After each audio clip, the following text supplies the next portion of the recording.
ala Rasulillah wa ala alihi wa ashabihi wa mawala amma ba'du. Hadratul Mukarram akhuna ustadzuna Kiai Haji Dr. Hamdi Abdillah wa akhuna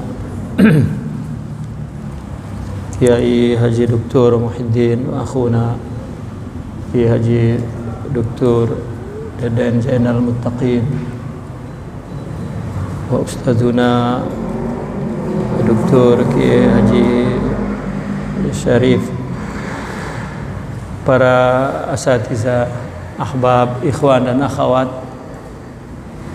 Alhamdulillah, pada malam ini kita dengan izin Allah dapat menyambung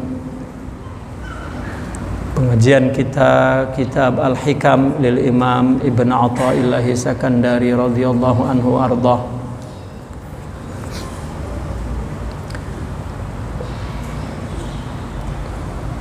Semoga setiap saat dalam majelis ilmu Allah bukakan kepahaman kita dan Allah mudahkan untuk meraih apa yang telah Allah anugerahkan pada dalam kajian ini, dan Allah mudahkan untuk kita dapat mengamalkannya. Selanjutnya yaitu Hikam 147. Ya. Betul. Qala radhiyallahu anhu wa nafa'na bihi wa bi ulumihi fid dharain amin ya rabbal alamin. Wa qala mata kunta idza u'tita basatakal ata'u idza u'tita basatakal ata'u wa idza muni'ta qabadakal man'u fastadilla bidzalika ala subuti tufuliyatika wa adami sidqika fi ubudiyatik.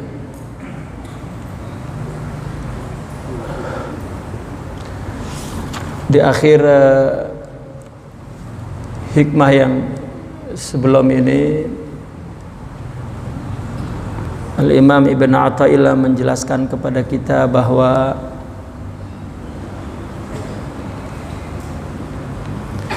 para ahli zuhud atau ahli ibadah jika dipuji maka hatinya merasa sempit,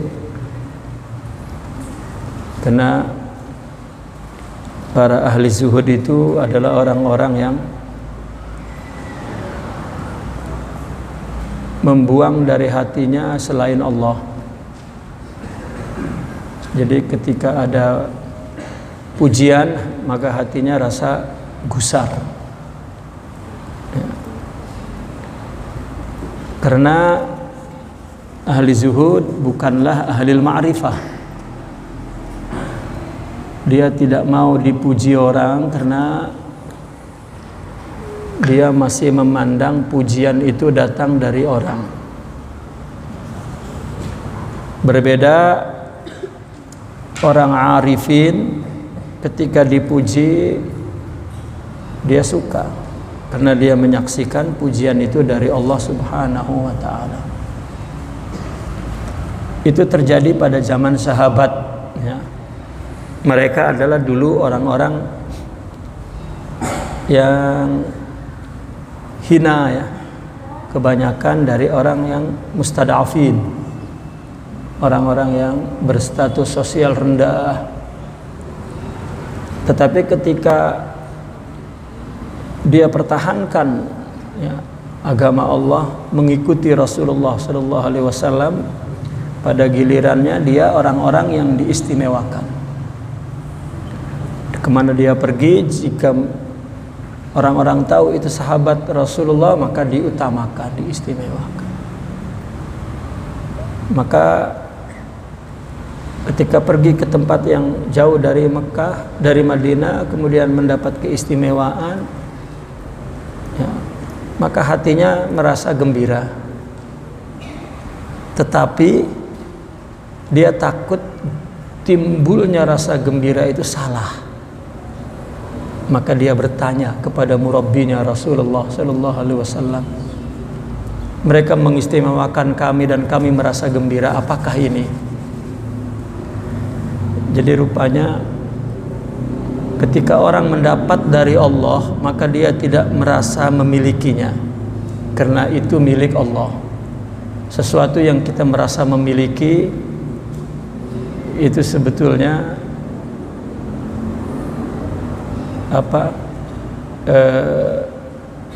tipuan, ya. Tipuan nafsu.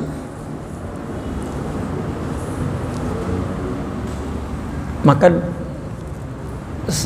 para sahabat bertanya kepada Rasulullah, ini apa? Kalau kita kan dipuji, wah kita gitu kan, emang pas pisan. Kalau nggak dipuji, mah sukses kagak tahu gua dia itu. Karena dia merasa memiliki dan merasa dipuji oleh orang. Ini yang membuat orang dalam tingkat kedekatan kepada Allah masih dalam tingkat zuhud, belum ma'rifah. Fadhal Kiai, fadhal.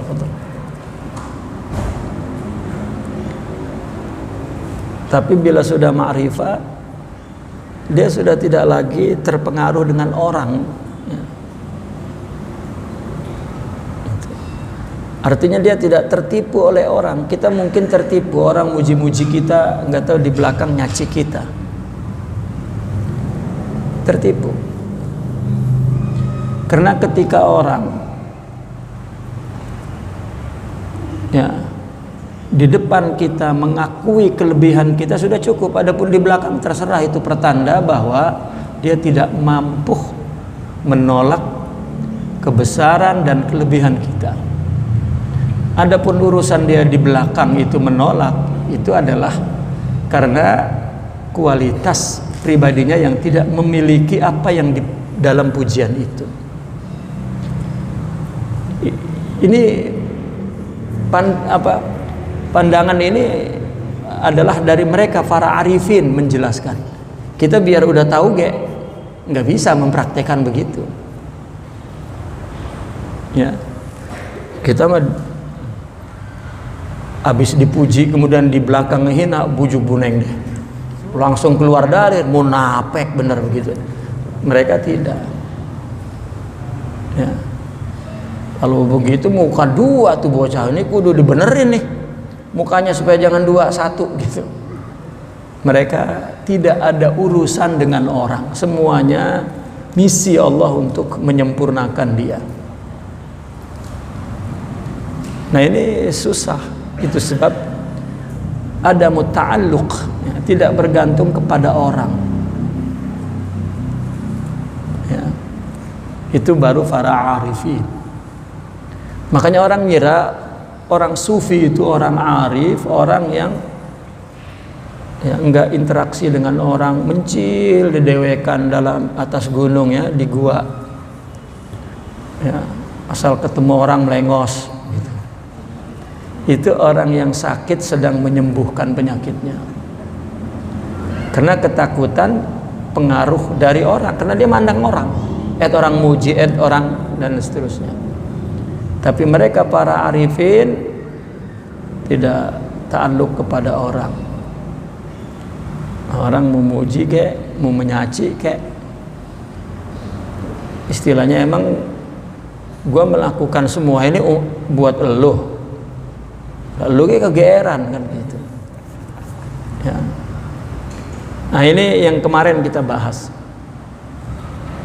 Jadi makna tidak bergantung kepada selain Allah itu menjadi karakter mereka para arifin.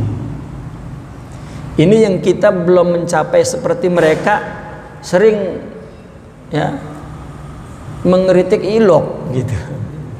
Ilok itu memang ukuran kita. Kalau kita memiliki kualitas itu, nggak ada tuh pikiran ilok. Enaknya nerangin pakai bahasa Betawi kan begini. Ya, pakai ilok aja udah selesai itu. Ya, kalau saya ganti pakai bahasa Indonesia, saya pun kagak tahu bahasa Indonesianya. Ya.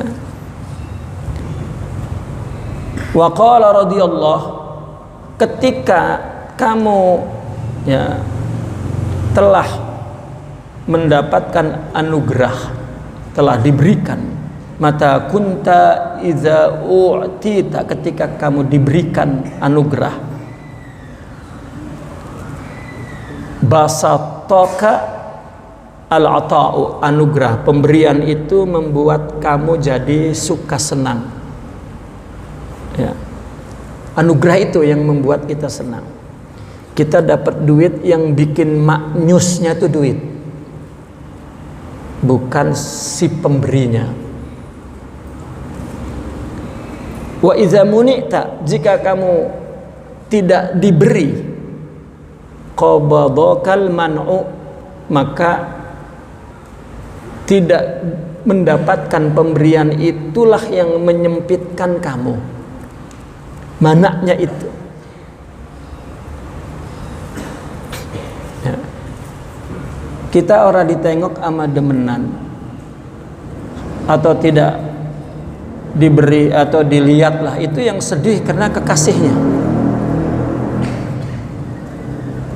Ya, bukan karena dia tidak melihat kita, bukan dia tidak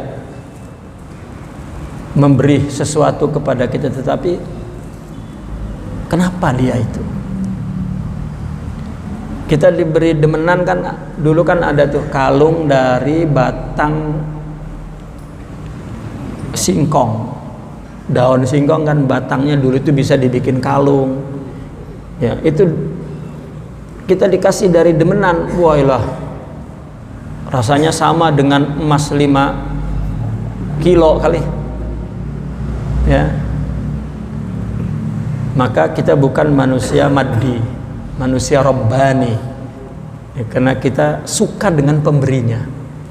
Berapa gak dikasihnya? Ya ukurannya kan kita punya 2 unsur, tubuh dan rohani. Ya, maka kita manusia tubuh ini manusia materi, manusia hayawan. Maka tidak salah kalau kita diberi suka pemberian, itu memang bagian dari ya hadz, ya, bagian dari keperluan tubuh ini. Itu tidak salah, memang Allah menciptakannya seperti itu. Ya. Namun rohani kita tidak mendapat apa-apa tuh. Tetapi kalau kita diberi oleh Allah yang kita sukanya dengan Allah, itu berarti dia punya jiwa, punya ruhiyah. Seperti mana tubuh ini, kalau dapat emang suka. Ya. Maka dulu saya punya perumpamaan begini. Suami istri itu kan, kalau emang istri itu cinta sama kita, kita kasih rumah 10 tingkat ya, dengan berangkas duit 10 berangkas tuh. Pakaian, ATM, mobil, perhiasan semua dah. Ya, dikasih nih kunci rumah, kunci mobil, kunci berangkas, neng. Tapi abang pergi neng. Mesti dibuang kalau dia cinta sama kita tuh. Untuk apa semua ini bang? Gitu. Ya, tanpamu semua jadi wah begitu dah kira-kira. Ya. Lebih baik aku hidup denganmu meskipun di gubuk reot. Bagian hari ini makan ge, besok ora. Bagian di Ethiopia. Itu perempuan dulu memang mungkin begitu, hati-hati kalau perempuan sekarang. Ya. Ya dah bang. Berapa hari bang? Mungkin selama-lamanya. Ya dah kalau gitu mah wa ilallah. Ngajok kita. Itu artinya dia bukan karena kita, tapi karena apa yang kita miliki. Kita tidak sadar bahwa hidup kita itu sudah didominasi oleh kehidupan fisik ini. Sama Allah juga mentalnya begitu. Ya, dalil mah hafal. Iya, ya kita ini, ya. Kami para asatiz emang masih begitu bisa. Iya. Ya Allah. Ini saya sambil ngomong begini kayak sama juga nepuk air di dulang muncrat ke dewek. Rumasa.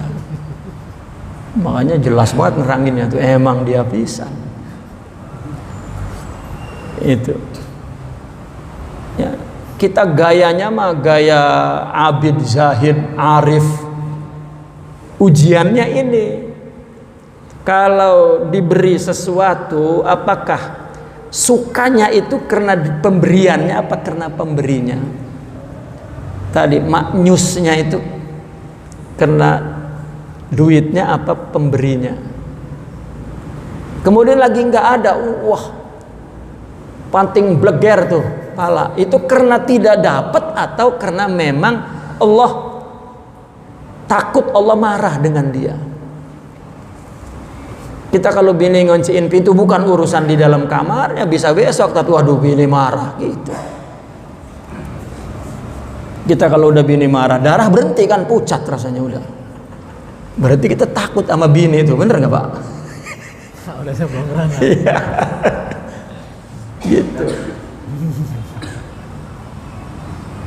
Ya. Nah maka ketika sudah tidak bergantung kepada pemberian, maka besok harta datang lagi. Tapi Allah, bahkan orang sufi melihat enakan diuji susah sama diuji senang. Ini nggak pakai akal mereka itu rasional. Ya. Kita ini yang rasional 100%. Iya. Coba saya tanya, enakan punya duit, enakan enggak Pak? Jujur. Kalau saya mah enakan punya duit biar digaplok 5 kali juga. Enggak bakal saya tuker. Ya. Ya. Tampar lo enakan punya duit, enakan enggak? Enakan punya duit gampar lagi. Bilang enakan enggak punya duit, enggak. Ya. Nah, ini artinya bahwa yang membuat kita basat, yang membuat kita suka pemberian. Ya, ini ukurannya di sini bahwa kita ini benar tidak hidup ini wa ma khalaqtul jinna wal insa illa liya'budun. Allah memberi ke tidak memberi ke semuanya ibadah.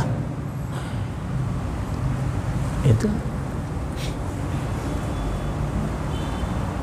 bukan kayak petani dulu makannya sama cabai bawang ya, tapi gudangnya banyak banget tuh. Kalau sekarang romannya ngoyo gitu, ngerek gitu ya, depositnya banyak banget di bank. Gue memang gak punya, iya di kantong lu mah, tapi lihat di banknya rekeningnya mererot nolnya tuh. Katanya juhud, bukan ya.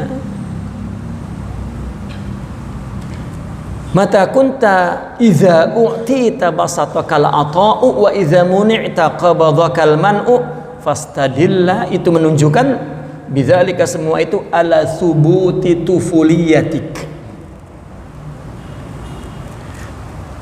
Itu menunjukkan bahwa kamu masih tufuliyah. Itu menunjukkan masih adanya, masih tetapnya sifat tupuliyah. Tupuliyah ini ada yang mengatakan nisbah kepada Tufail ya, Ibnu Dalal kalau tidak salah. Kenapa makna Tufail itu dulu ada, kalau kata bahasa kita, mas saya punya tuh bahasa Betawinya tuh, ikut-ikut bawang. Ada nggak istilah ikut bawang? Kita anak-anak bawang, kita main umuran 10 tahun, umur 6 tahun ngikut-ngikut sama kita. Udah lu mau ikut bawang ya? Itu namanya tufaili. Seperti pohon yang nempel di pohon yang besar itu juga tufaili. Sesuatu yang datang tidak diundang itu tufailiyah. Asalnya dulu seorang di Kufah bernama Tufail. Apabila ada orang resepsi, ya walimah, orang kriaan enggak diundang, ya datang baik li ajli ta'am. Kata tuan rumah, ini siapa ya? Muslaman baik, yang penting makan. Sejak itu orang yang tidak datang datang tidak diundang, maka tufailiyah. Bukan golongan dia tapi nyampur begaya, yaitu jadi tufailiyah. Dalam kamus bahasa, tufailiyah minal atfal, apakah duluan si tufail apa duluan sebelum itu memang ada kata atfal, fakhtalafal lughawiyun gitu ya. Ya, al-muhim maknanya, maksudnya tufaili itu ikut-ikut bawang doang. Romannya mah dia pisan kayak orang arif, juhud, padahal mah orang pisan. Tesnya, jika tidak ada atok, jika ada atok, dia rasa apa ya?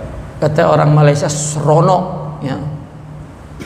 Rasa ya, enaknya karena benda pemberian. Kalau nggak dapat, udah sumpah.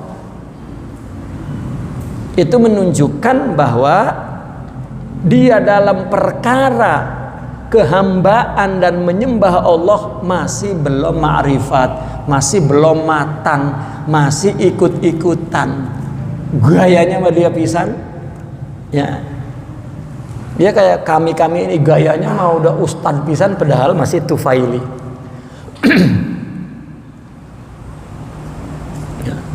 Wa ada musidqika, itu menunjukkan bahwa tidak sidiknya kamu fi ubudiyatik dalam menyembah Allah. Ada enggak yang enggak dari Allah? Makanya bagi orang arifin mengatakan al-man'u huwa ainul ata. Mereka orang para arifin mendingan kagak dibagi di sini. Karena apabila kagak dibagi, itu sebenarnya dibagi. Ya banyak penjelasannya. Karena kalau kita mendapatkan apa yang kita ingini kecil, karena keinginan kita kecil, tapi apa yang Allah ingini besar. Maka ketika kita tidak dapat apa yang kita ingini, sebenarnya Allah menghendaki kita mendapatkan apa yang Allah ingini. Anak kecil minta duit baik entar deh rumah. Tuh kalau entar aja dapat banyak tuh. Orang cuman beli bonbon doang atuh, udah dapatnya segitu. Tufail. Ya. Nah maka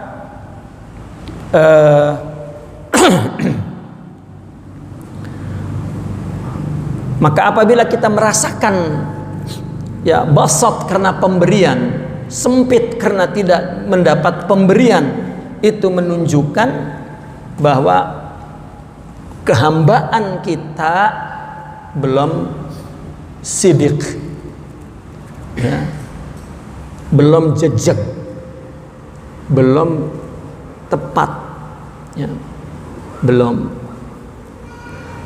Kenapa? Karena yang tidak memberi itu kan Allah, yang memberi itu Allah. Kenapa beda?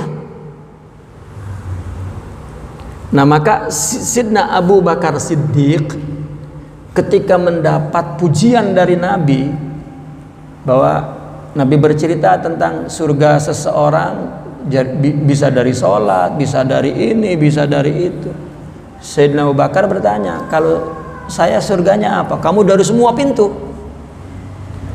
Bahkan Sayyidina Umar terus memberikan komentar, idza wuzina imanu Abi Bakrin bi imani hadhil ummah la rajaha imanu Abi Bakar. Kalau ditimbang iman Sayyidina Abu Bakar dengan iman kita semua masih anteban ya. Nah sahabat bertanya, bimadza ya, dengan apa nilta hadzal maqam ya, kamu mencapai kedudukan itu dengan apa? Kata Sidna Abu Bakar, binaqdiddain, dengan rusaknya sistem yang dua bertentangan. Diberi dan tidak diberi sama baik, udah rusak tuh sistem itu tuh. Karena dominasi kehidupan rohani mengalahkan kehidupan fisik, nafsu itu. Jadi binak diddain. Ya. Hanya hati yang tidak ada bedanya, dapat ama enggak dapat. Kalau akal emang enggak. Ya, akal memang untuk membedakan ini dan itu. Tapi jiwa ruhani yang ada nur tidak. Makanya pembicaraan mereka tentang ahli maksiat, tentang iblis juga pandangannya dari sisi hakikat positif. Itu dari sisi syariat ibtila, imtihan. Dan tidak salah. Sama dengan orang nulis huruf 4 atau huruf M, dia lihat dari sini M, lihat dari situ apa? W. Jangan berubah. Ya. Nah, dari sini lain lagi dari sini 4 gitu. 3. Ya. Bendanya sama tapi sudut pandangnya berbeda. Ya, dalam konteks itu ya, titik kesamaan ya, wajh syabahnya. Nah, maka untuk mengukur apakah ibadah seseorang itu sidiq, maka dilihat dari ata wal mana'. Kalau dia memang nyembah Allah, kan begini, syarat ibadah itu kan 2, niat dan ma'rifatul ma'bud. Niat dan kenal ama yang disembah, baru apa yang dia lakukan bernilai ibadah, bahwa dia sedang menyembah Allah tuh. Kalau nggak kenal, paling kurang kenal fil aql bidalil. Tapi lebih karena ubudiyah ini masalah ruhiyah, maka ma'rifat kepada Allah. Seperti yang mereka katakan, araftu rabbi bi rabbi. Nah, baru jika sudah sidiq, sudah fi maq'adi sidqin, kalau sudah tempat kehambaannya itu sudah jejak, ya, dia selalu merasa berada inda malikin muqtadir, karena dia sudah di sisi raja yang memang maha kuasa. Baru nggak ada bedanya, dapat ama nggak dapat, enak ada dengan tidak ada, ya, ujiannya itu. Kalau masih terganggu, maka berarti belum jejak, belum sidiq.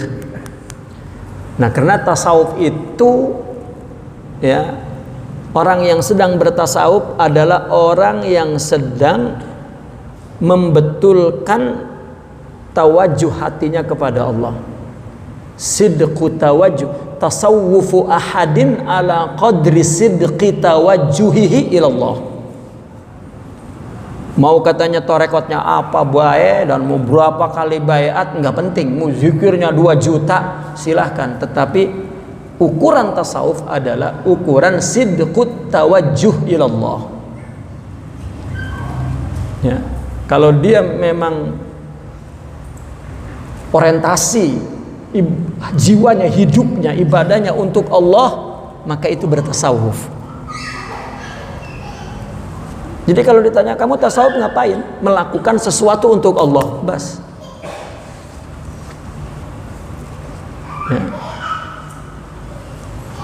Kami dulu pertama ketemu guru kami di Mesir, ditanya kamu kesini mau ngapain? Kita jawab mau belajar. Apa tujuan belajar? Menghilangkan kebodohan. Oh, jadi menghilangkan kebodohan itu tujuan?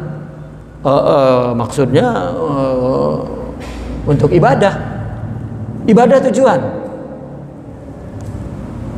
Saya tanya, maksudnya kenapa? Itu ibadah itu tujuan. Bukan Allah. Itu. Wah, rasanya selesai sudah. Padahal kita untuk mengatakan tujuan Allah itu berhenti dulu kemana-mana tuh. Ya. Nah, mereka yang sudah sabiq, orang sufi Allah wabas. Ya, udah nggak mampir lagi tuh. Ya, itulah dia sedang bertasawuf namanya. Bukan soal dilihat bertarekat-tarekatnya apa, bukan, atau gurunya siapa, bukan. Masing-masing ya, melihat dirinya apakah dia melakukan itu lillah atau li ghairi. Ya. Bahkan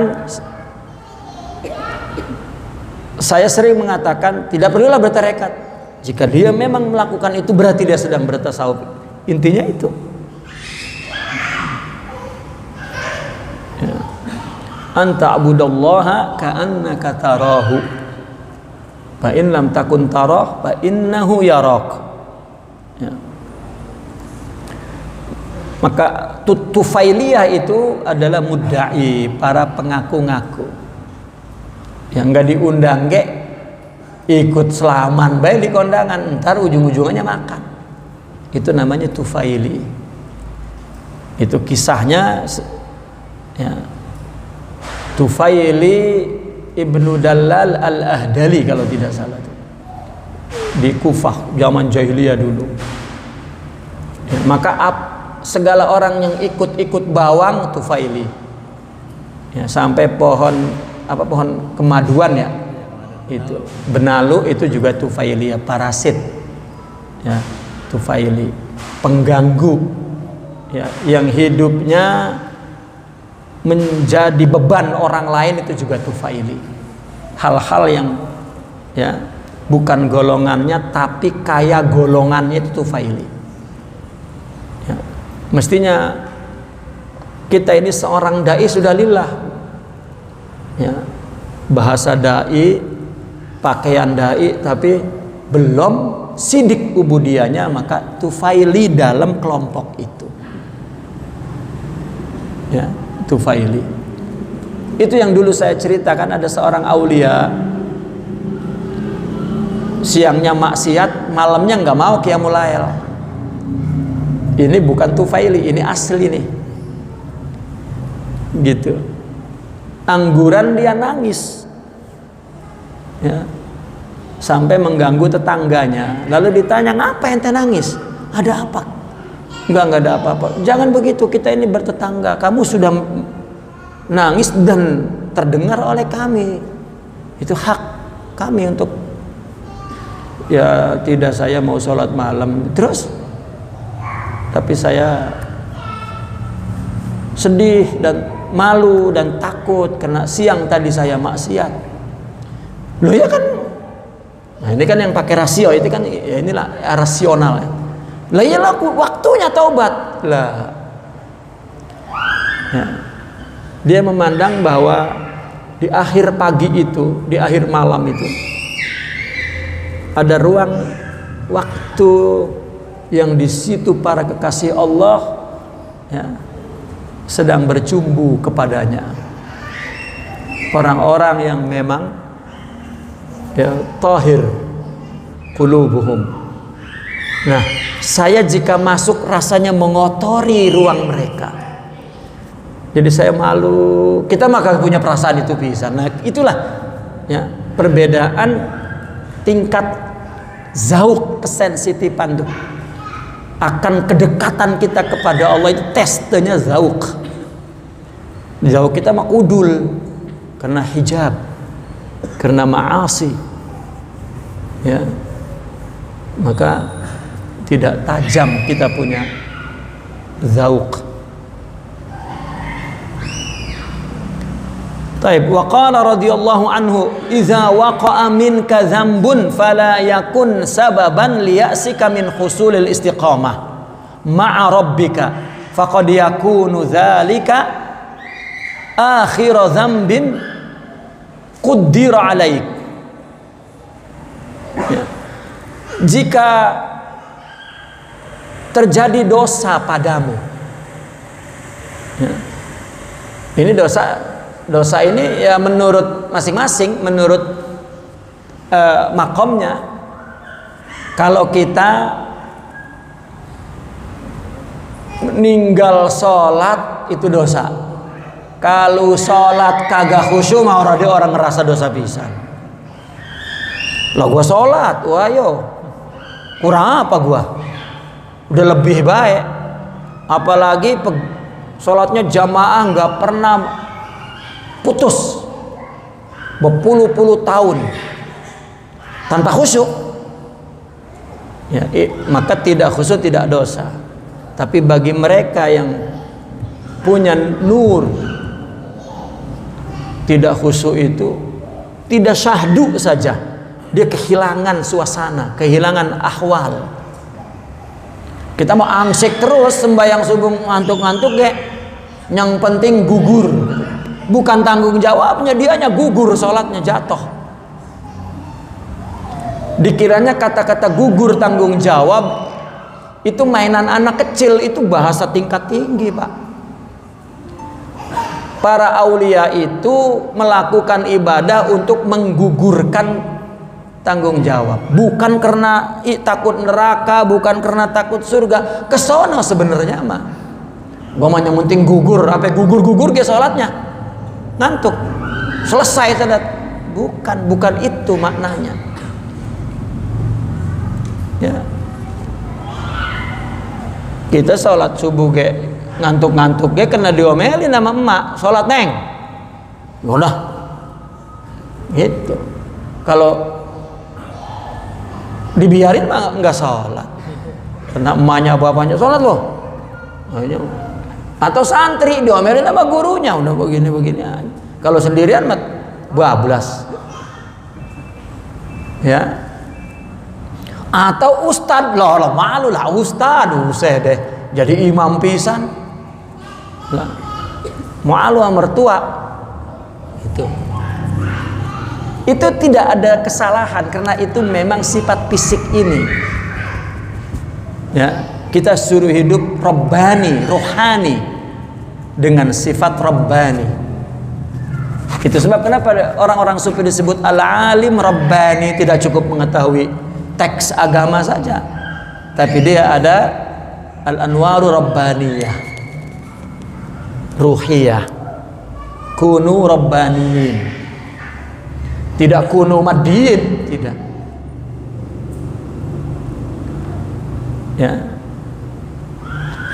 Cirinya kita merasa paham, merasa sholat, merasa ibadah itu masih ada. Kalau sudah dengan rohani itu karena inayah wahbiyah, itu ulum wahbiyah, semua anugerah punya Allah dikasih. Rasanya pun rasa Allah punyanya.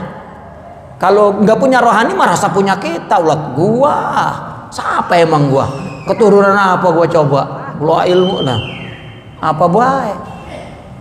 Itu ana. Kita sudah lewat tuh hikam tentang ana itu. Makanya di dalam tasawuf ada istilah fana. Fana itu artinya dia tidak lagi didominasi oleh sifat fisikal ini, tapi dia memiliki kesadaran ruhiyah yang meninggi, melebihi semua perasaan fisik ini. Itu fana, bukan fana play mabok, bukan ya, badannya udah nggak ngerasa lah, iya kena ya, tidak. Fana itu orang yang mencapai tingkat kesadaran yang maksimum, bahwa dia ternyata mazhar Allah, suratullah, itu kan namanya fana, nggak ada dia pisang ya. Nah, apabila ada dosa, maka janganlah dosa itu menjadi sebab putus asa kamu untuk mendapatkan istiqomah bersama Tuhanmu. Faqad yakunu dzalika, maka boleh jadi perkara itu ya, dosa itu adalah akhir dosa yang Allah takdirkan ke atasmu. Tadi dosanya itu tergantung. Kalau yang tinggi ma'rifatnya, yang orang ma'rifat, sholat tidak khusyuk itu udah dosa, udah. Ya tadi aja tuh, melakukan dosa di siang hari, dosa dalam konteks mukhalafatus syariah. Ya. Bukan melanggar syariahnya yang dia sedih, tapi dia lupa dengan Allah, itu yang dia sedih. Ya. Karena nggak ada urusan. Kita nggak sembayang-bayang di masjid, malu lah, karena kita masih orang goyahnya itu. Ya. Kalau kita mendapat tempat, mendapat status, mendapat rasanya kita nyaman gitu. Kalau enggak, ya, maka kita rasa sempit. Mereka mengatakan kalau aku lupa Allah itu dosa, dosa yang dia merasa bahwa Allah enggak maafkan. Ada metodologinya.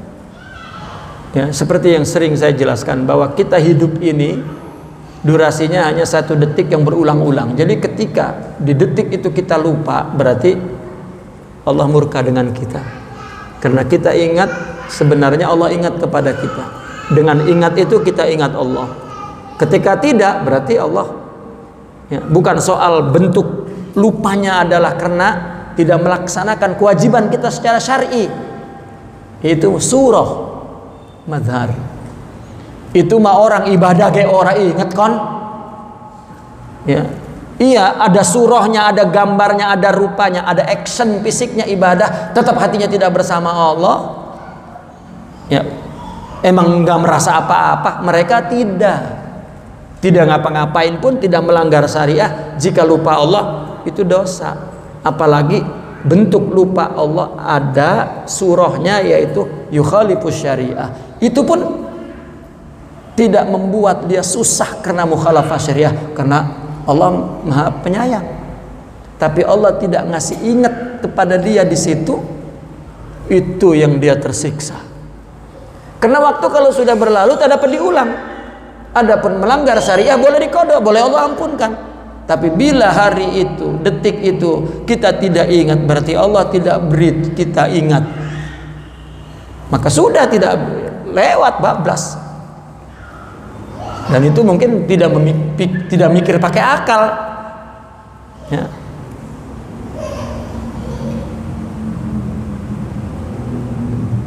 Saya sampai hari ini juga kalau baca ini akalnya mana orang ini ngomong ya, enak baik gitu.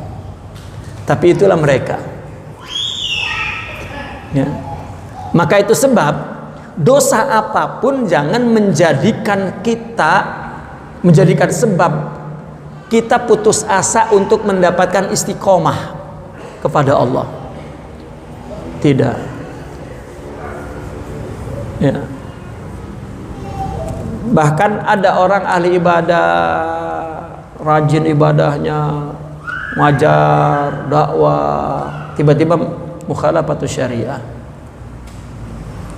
Justru ketika dia melakukan dosa itu, dia lebih hamba hina dina rasanya ketika dia sedang dalam keadaan ideal melakukan kebaikan itu.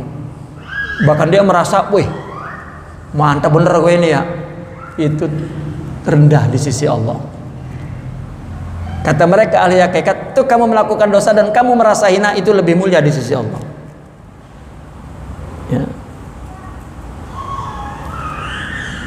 Nah ini penjelasan ini kan dalam medan amal ini.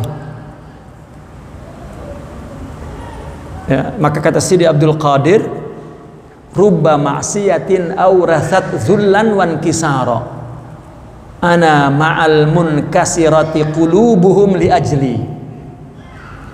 Kenapa sedih? Li ajlillah, bukan karena amal dan perbuatan.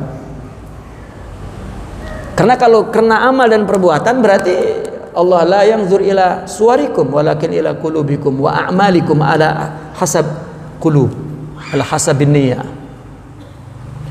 Nah, Allah melihat hati kita dan amal yang keluar dari hati itu yang dilihat. Bukan banyaknya amal, bukan. Tetapi amal yang menjadi cermin hatinya.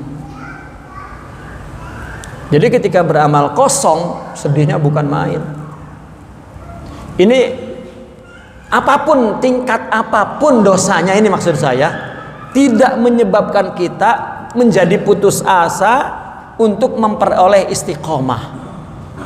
Sehingga udahlah, kan banyak orang berpikir begitu, udahlah, baginda emang udah begini, saya mau udah dosa lagi, jangan ya.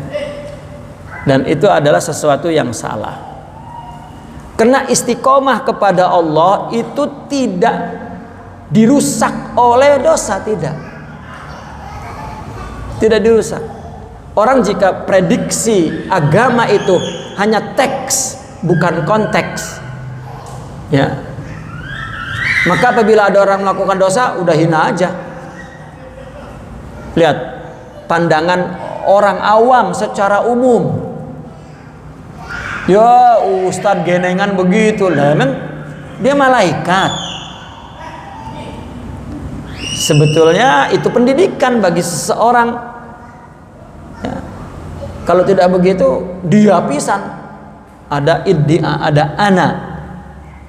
Allah tidak suka. Kalau mengerti itu juga, kalau ke agama, gue berhenti lah jadi ustadz dah, nah maka putus asa tuh ya, untuk memperoleh istiqomah bersama Allah gitu. Maka tidak. Jadi disebut dosa itu hikmah. Dosa itu hikmah. Taat itu rahmah. Rahmah dan hikmah dari rahmat Allah kedua-duanya. Ya.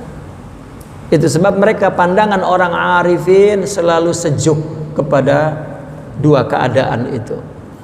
Bahkan dia bilang basat dengan qabad, dia lebih memilih qabad. Tapi bukan berarti memilih dosa, bukan. Ya.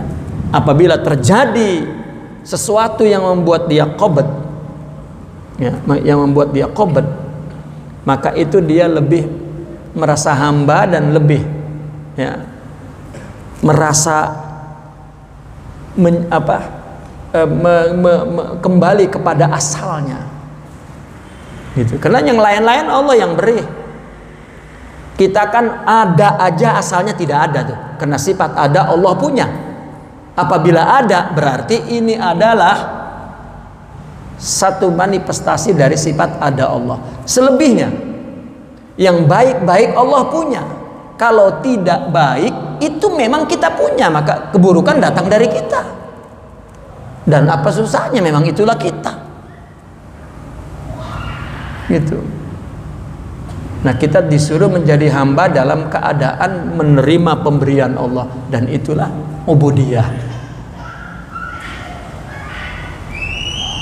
Ya. Namun yang dikatakan buruk pun itu Allah ciptakan. Allah ciptakan. Artinya Allah tidak beri kebaikan, maka Allah ciptakan tidak beri, tidak mendapat mana, tidak mendapat kebaikan ini. Ini ciptaan Allah. Bukan sebenar-benarnya ada buruk, itu tidak ada. Jadi buruk itu hanya ada dua. Pandangan logika akal ini dan karakter tubuh ini. Kalau ngenakin gua itu baik, kalau nggak ngenakin nggak baik. Bagian baik ya, itu tabiat. Ya, tapi hakikat Allah. Ya. Nafsu siapa yang menciptakan? Iblis siapa yang menciptakan? Selesai. Jadi hamba saja dalam keadaan apapun. Maka rubba ta'atin awrasat izzan wastikbaro.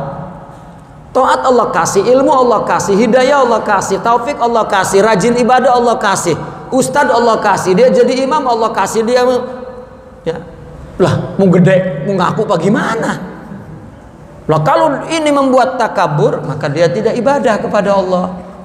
Dibikin susah, dibikin hina, dibikin dosa, padahal ya,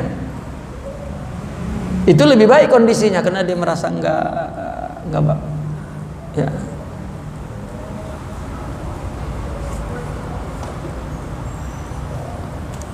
Jangan kan begitu, ustadz yang tadinya tinggi ratingnya tuh, kawin lagi terus ditinggal muridnya tuh. Wah, kawin lagi guru, jelek banget. Lah kawin lagi jelek. Kan Jawa yang ngikutin. Itu karena muridnya ibu-ibu mulu makanya tuh. Lagi gue ngikutin. Jelek, tidak. Yang jelek pun jangan putus asa mungkin, ya. Karena artinya Allah negar. Lalu kemarin Ramadan lupa sama gua kata Allah gitu. Tuh, gua jatuhin dah. Ternyata ini lebih Allah sukai karena dia merasa zalil, hina, dan itulah sifatmu, tidak ada, buruk, kosong, hampa. Nah, makrifat itu, wilayah itu membuat dia semakin tidak ada dalam kekayaan.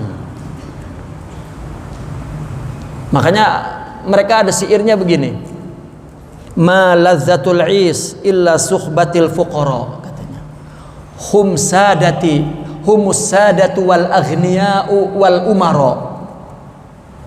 Jadi para arifin, para aulia, para mursyidin dalam konteks rohani merekalah aghnia, merekalah sadah, merekalah umara. Artinya mendapat anugerah banyak, dia makin hamba.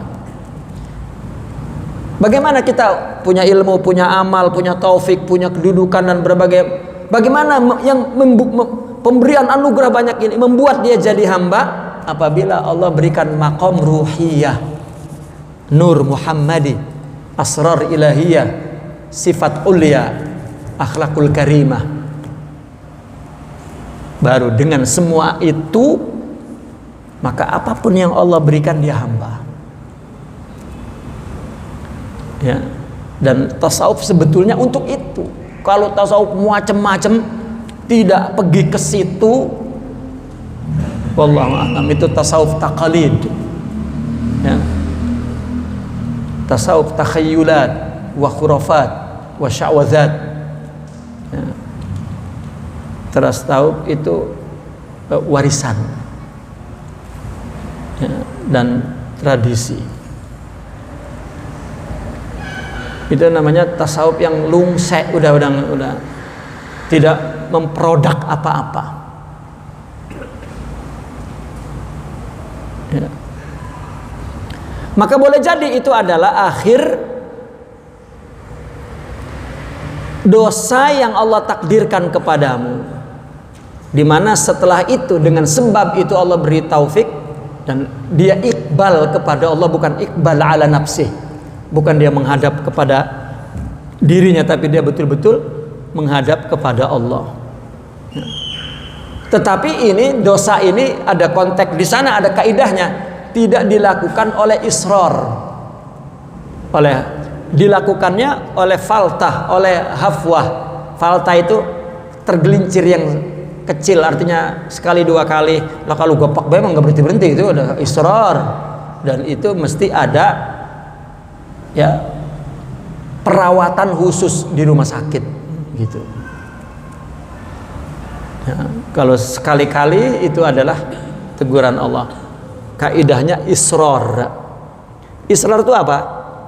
Israr itu bukan artinya berkali-kali, tidak, mungkin 2-3 kali, tapi israr apabila dia melakukan dosa tidak merasa itu dosa, lebih ngitung, wah gua mah karena ustaz sih, karena ibadahnya banyak sih, kayaknya dosa ini udah ketutup sama. Nah, ini namanya israr.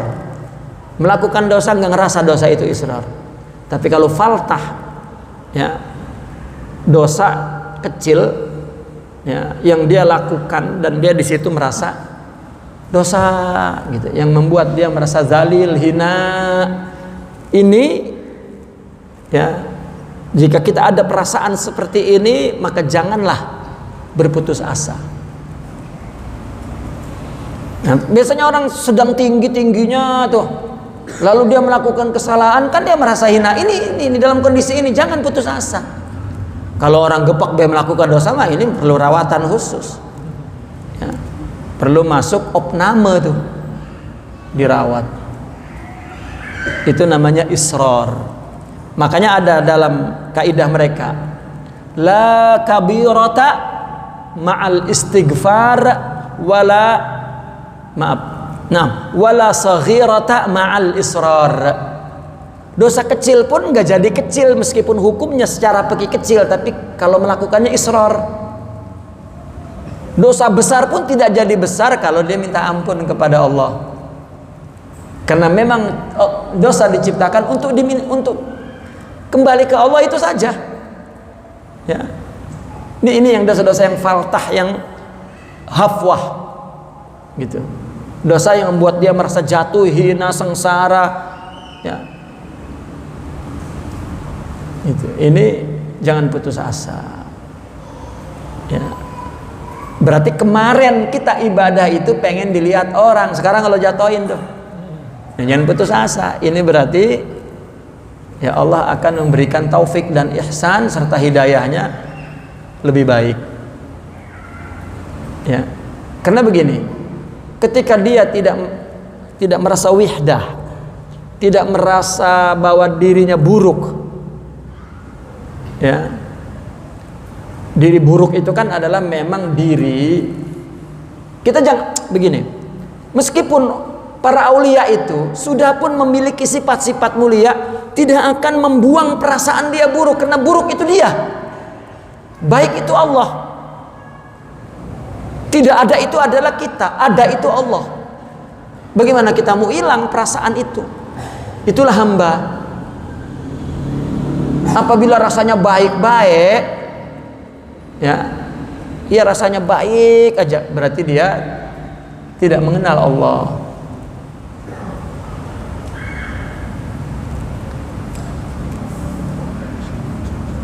Itu sebab di Al-Quran juga dikatakan wala tayasu, ya, wala tayasu min rauhillah, yani min rahmatillah. Ya, jangan berputus asa dengan rahmat Allah. Innallaha yaghfirudz dzunuba jami'a. Allah mengampunkan dosa semua. Memang dosa untuk Allah ampunkan. Tidak ada dosa yang lebih besar daripada ampunan Allah, tidak ada. Justru Allah ciptakan dosa karena ada sifat ampun itu. Ya, kalau tak ada sifat ampunan, Allah tidak ciptakan dosa. Ya. Maka kita itu perlu mendapatkan ampunan. Dan itulah kita manusia. Wa qala radhiyallahu anhu, idza aradta an yaftahalaka babar raja fashhad ma minhu ilaik, wa in aradta an yaftahalaka babal khauf fashhad ma minka ilaih. Jika engkau menginginkan dibukakan kepadamu pintu roja,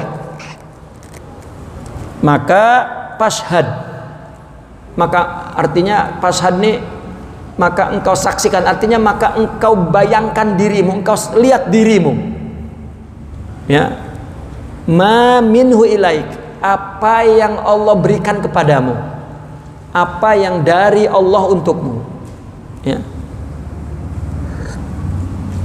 Coba kita hitung apa yang Allah beri, lebih banyak atau dibanding apa yang kita telah persembahkan kepada Allah.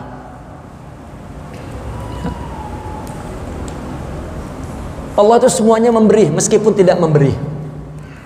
Maka itu sebab mereka mengatakan al-man'u ainul ata. Ketika Allah tidak memberi, sebetulnya Allah memberi. Artinya begini, kita menginginkan sesuatu Allah tidak beri, sebetulnya Allah mempersiapkan sesuatu yang besar untuk kita. Gitu.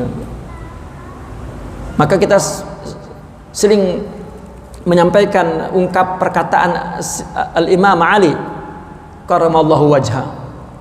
Beliau mengatakan, bahkan perkataan ini dinisbatkan kepada Sayyidina Umar.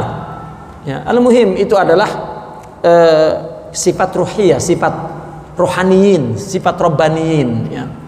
Siapapun orangnya, apabila aku menginginkan sesuatu lalu Allah mengabulkannya, maka aku gembira 1 kali, sedih 9 kali.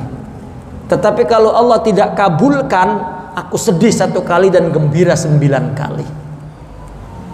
Itu yang sekali-sekali itu fisik, yang 9 itu rohani. Gitu. Kalau kita mah terbalik. Kalau apa yang kita inginin dapat, kita gembira 99,9. Ya. Begitu juga kalau apa yang kita inginkan tidak dapat, kita menderita 99,9.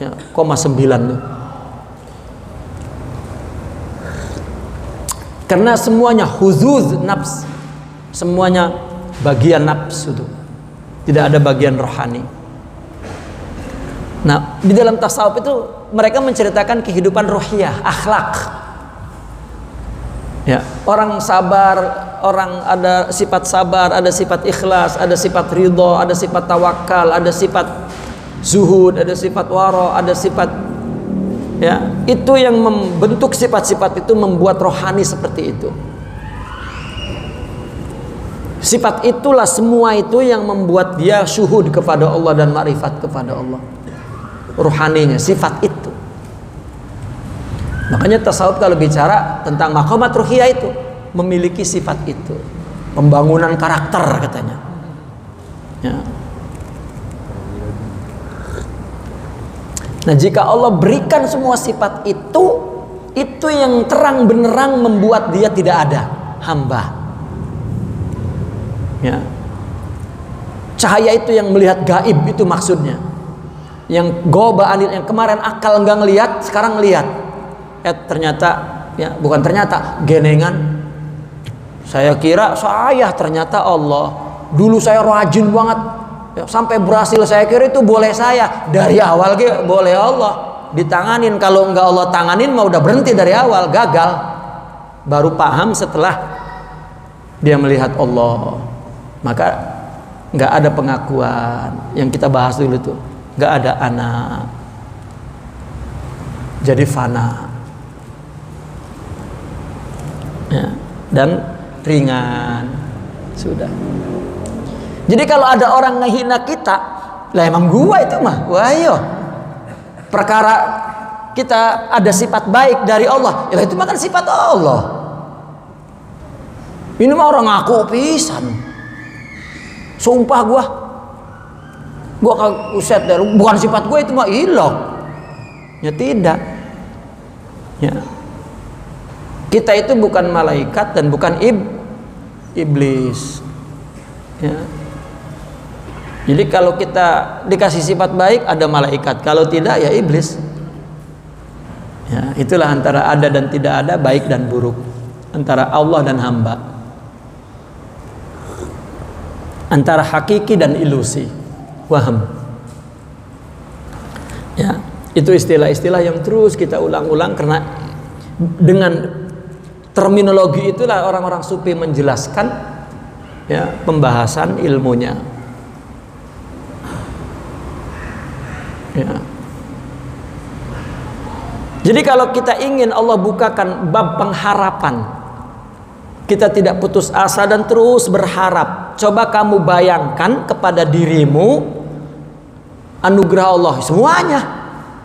Wujud kita, kesehatan kita, iman kita, menjadi umat Nabi, makan, minum, merasakan enak, ya, bisa ketawa, bisa menangis, ya, ada orang tua, dan terus, ya, punya istri, punya anak, punya rumah, Allah. Nah, kalau kamu ingin dibukakan oleh Allah pintu takut, coba kamu saksikan apa yang kamu berikan kepada Allah. Nggak ada. Karena ketika kita ibadah pun itu hidayah dan taufiknya. Bukan seperti kita mempersembahkan kepada orang. Maka sebenarnya setiap kita berkhidmat kepada satu sama lain, kalau dia sidik ibadahnya itu kepada Allah, dia tidak merasa bahwa dia melayani engkau, dan engkau pun jangan merasa dilayani, kegeeran, ya. Suami bininya hormat banget lah, Kata bininya, lah bang, saya ini bukan karena abang. Ustaz, kalau kena abang mah enak banget saya ngelihatnya. Mana udah jelek banget. Ya. Dulu aja lagi pas mau ngelamar romannya, abang dia pisan, satria, pemberani. Ya, pas udah jadi mah, lah kalau ngelihat abang mah kagak jadi saya, kata bini itu. Ya. Kasihan men laki dah. Gitu juga sama laki ge. Lah neng lah gua sungsang sumbel bukan karena lu. Gua ganti bisa nih kan gitu. Ya, karena Allah. Nah, jika sedua-duanya hamba, maka ada keindahan ruhiyah itu. Maka itu yang sering kita ceritakan Abi Yazid al-Bistami atau Imam Junaid al-Baghdadi.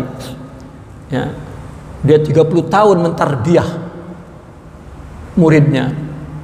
Kemudian di akhir masa tuanya murid-muridnya mengucapkan berterima kasih. Apa kata beliau? Kamu mengira aku berbicara kepadamu, ya, aku berbicara kepada kalian? Tidak, aku berbicara kepada Allah. Ya. Nah, bukan lo kalau nggak ada gua mau saya lah. Mau anak tahu lo. Itulah ana. Makanya orang Arab itu dulu kalau ngomong ana, a'udzubillahi min kalimat ana. Ya, saya berlindung dari kalimat aku. Ana yurisul ana, katanya. Keakuan itu mewariskan keletihan, penderitaan. Ya. Makanya ulama kita dulu itu sudah membuang kita ini tidak boleh nyebut aku, nyebutnya sahaya, hamba. Kata orang Sunda abdi, abad. Kata orang Jawa kulo, kaula. Diganti sekarang anak kecil, aku. Ana. Ulama dulu udah diganti tuh. Sahaya, ya, saya, haknya dibuang. Karena orang ya di Jawa ini, Melayu ini nggak bisa nyebut hak dulu. Ya, bineka, behineka begitu. Ya. Alhamdu kan gitu jadinya. Nggak bisa nyebut hak tuh. Ya, maka diganti saya, dibuang haknya. Padahal sahaya. Jangan nyebut aku. Ini mau orang tua punya aku mana mah. Ya. Tapi saya, hamba, kaula, ya, semua rumpun. Kamu pergi ke Aceh itu semua, ke Padang, ya, Ambo, ya, ke Jawa kulo, kula, apalagi Banten mah kule, katanya gitu. Kule kumah, ya. Itu menghilangkan keakuan. Nah, maka coba kita lihat apa yang kita berikan untuk Allah. Nggak ada. Kita dipilihkan oleh Allah sebagai umat Rasulullah Sallallahu Alaihi Wasallam, itu pun sudah selesai itu. Selesai semua udah. Kita oleh Allah dipilih menjadi umat Rasulullah, dah. Ya. Kebahagiaan ini menutup semua penderitaan sudah. Gara-gara kita menjadi umat Nabi, kesedihan kita itu jadi kebahagiaan. Nah, belum yang lain-lain. Ya, jadi ustadz pisan. Nah, aduh, ampun dah. Ya, itu ge mau anak baik kan? Ya, mau anak baik. Nah, makanya nggak takut-takut sama Allah tuh, karena dia merasa memberi. Saya sering mendengar dulu ada ustadz ya kayak kami ini, makanya pelajaran tuh bagi saya. Kata ustadz, Allah udah kita bantu agamanya, kita berdakwah udah 30 tahun masih miskin baik kita, ampun dah. Itu saya kalau ingat, ya Allah, Allah nggak ada terima kasihnya pisan coba. Kan Al-Quran kan sudah mengatakan barang siapa menolong agama Allah, udah 30 tahun kita masih begini baik. Ya Allah, ya. Takbir.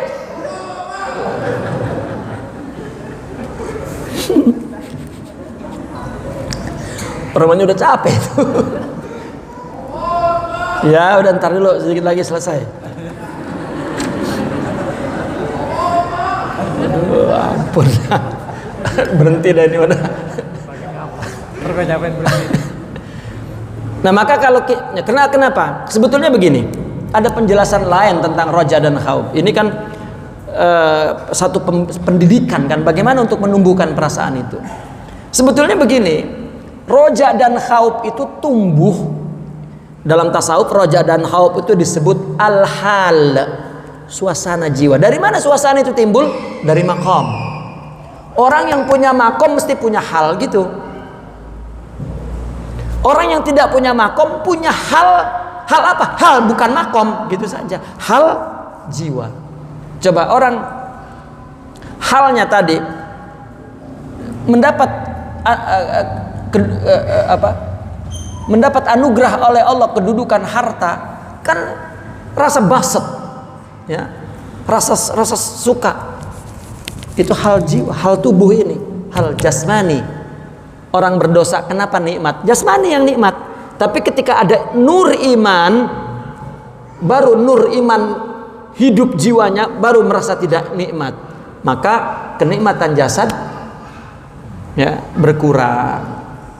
Makanya dalam hikam Imam Al-Haddad ya, radhiyallahu an, beliau mengatakan tidak mencapai la yablughu al-abdu haqiqatal iman. Seorang hamba tidak mencapai hakikat iman kecuali dia merasakan nikmat dalam berinteraksi kepada Allah, ibadah, seperti ahli maksiat merasakan nikmat maksiatnya.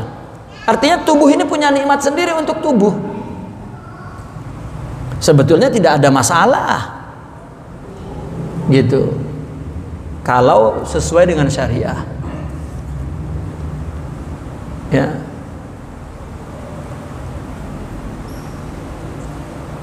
Tubuh ini memang Allah ciptakan, Allah yang menciptakan, bukan masalah.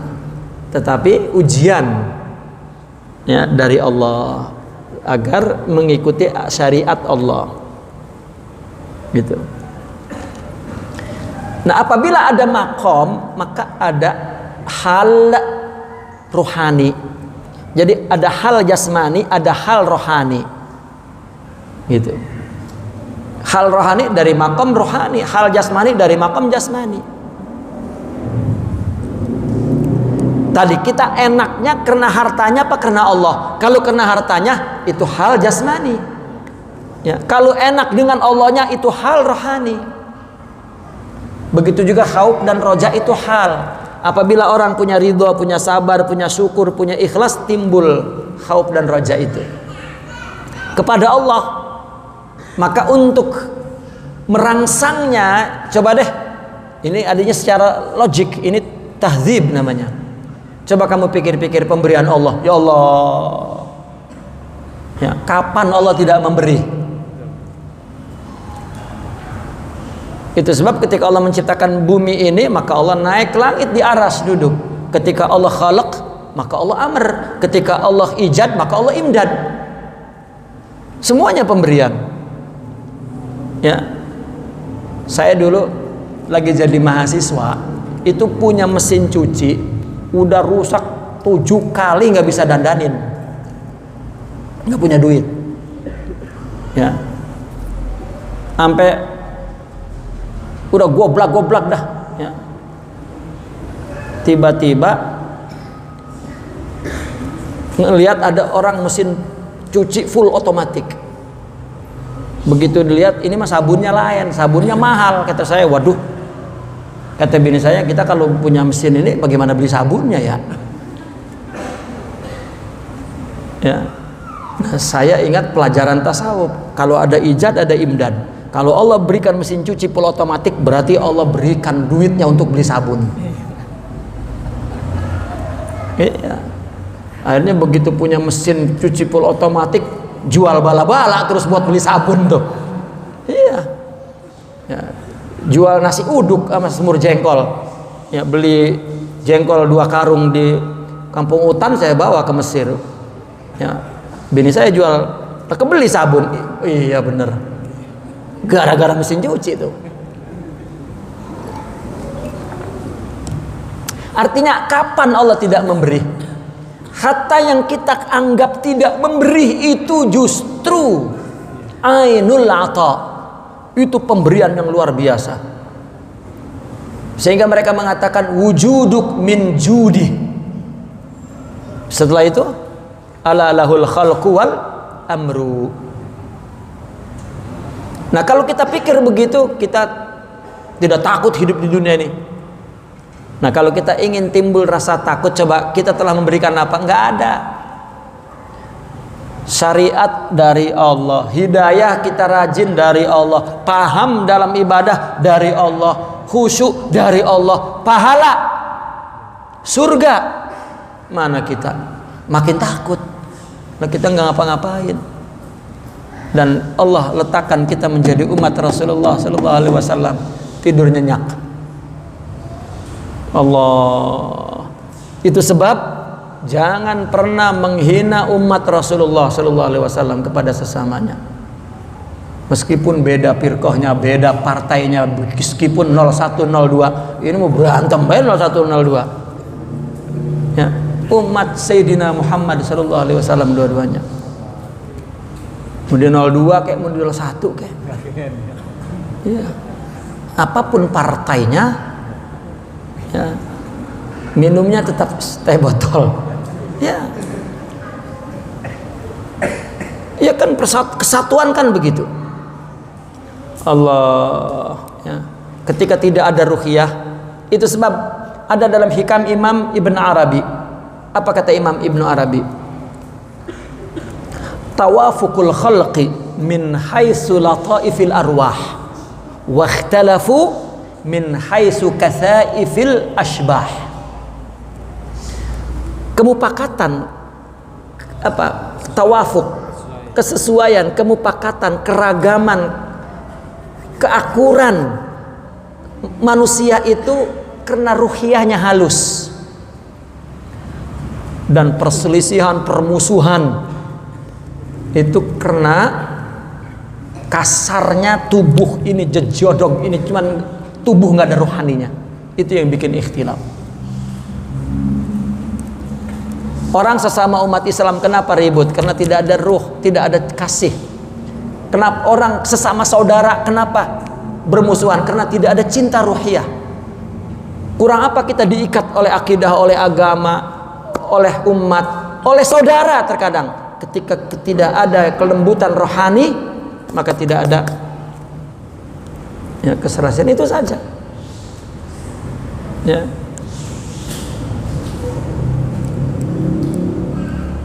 Nol satu tetap 01, 02 tetap 02, tapi tawafuk, iktilaf, ittifaq, ya. Itu cuman mainan doang, ya. Hiburan. Terakhir, rubbama afadaka fi lailil qabd. Ini penjelasannya daripada itu. Ma lam tastafidhu bi isyraqi naharil basti la tadruna ayyuhum aqrabu lakum nafa'a.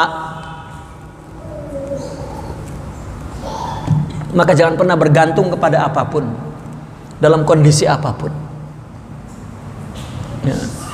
Boleh jadi memberi faidah, memberi manfaat kepadamu pada malam qabd. Ini qabd diumpamakan seperti malam. Maksudnya boleh jadi kesempitan, kesusahan itu yang berguna, yang tidak kamu dapatkan pada terangnya siang kegembiraan, kesukaan. Makanya tadi orang arifin itu lebih suka qabd.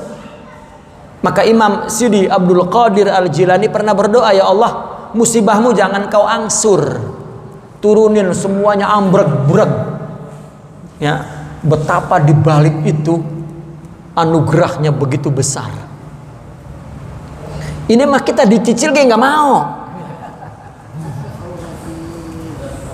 Jangan ya Allah, janganlah Allah yang ngasih, kagak mau ya Allah.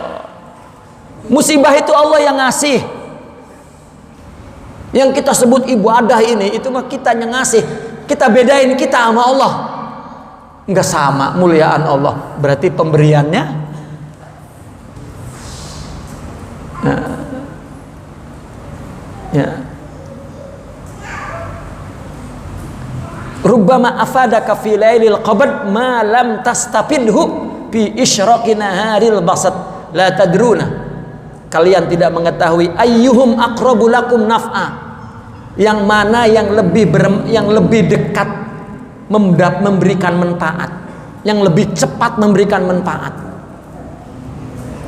Maka jangan lihat orang kamu berbuat baik, berbuat salah, ya terus saja melihat Allah. Bukan persoalan taat dan dosa, persoalannya dia bersama Allah atau tidak, itu saja, istiqomah. Dan orang bicara itu sebetulnya membicarakan apa yang ada dirinya, bukan yang ada pada kita, bukan. Orang mengatakan orang buruk, semua perkataan buruk itu adalah sampah yang ada dalam dirinya. Orang berburuk sangka berarti ya, itu semua keburukan yang ada pada dirinya, maka keluar sangkanya buruk. Ya, karena saya sering mengatakan begini, kita nganggap orang soleh baik itu zon, meskipun itu seorang ulama, kita berbaik sangka itu dia orang baik, itu zon. Tetapi setiap orang kepada dirinya itu yakin. Saya yakin saya tidak betul, saya banyak dosa, saya yakin ya. Tapi mungkin orang menganggap saya buruk pun zon, apalagi baik ya.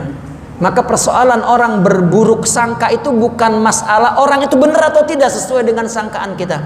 Nah, karena kalau orang jiwanya buruk kepada orang soleh pun dia bersangka buruk. Kalau jiwanya mulia kepada orang buruk pun dia bersangka baik. Urusan apa kita dengan orang lain? Kulla yaumin huwa fi sya'an. Allah punya urusan kepada setiap hambanya. Kita tidak pernah dibebankan. Jangan dikira kita Allah bebankan istri kita, anak kita. Orang selain tubuh kita tidak Allah bebankan. Kita juga Allah yang wa ma tadri nafsun madza taksibu ghadan wa ma tadri nafsun fi ardin tamut. Kita juga nggak dibebani nama kita. Ngapain mikirin orang? Ini malah mikirin baik. Ya, Allah selesai. Itu tasawuf. Tapi itu semua kita perlu ruhiyah itu, perlu akhlak itu, perlu karakter jiwa itu yang kita perlukan.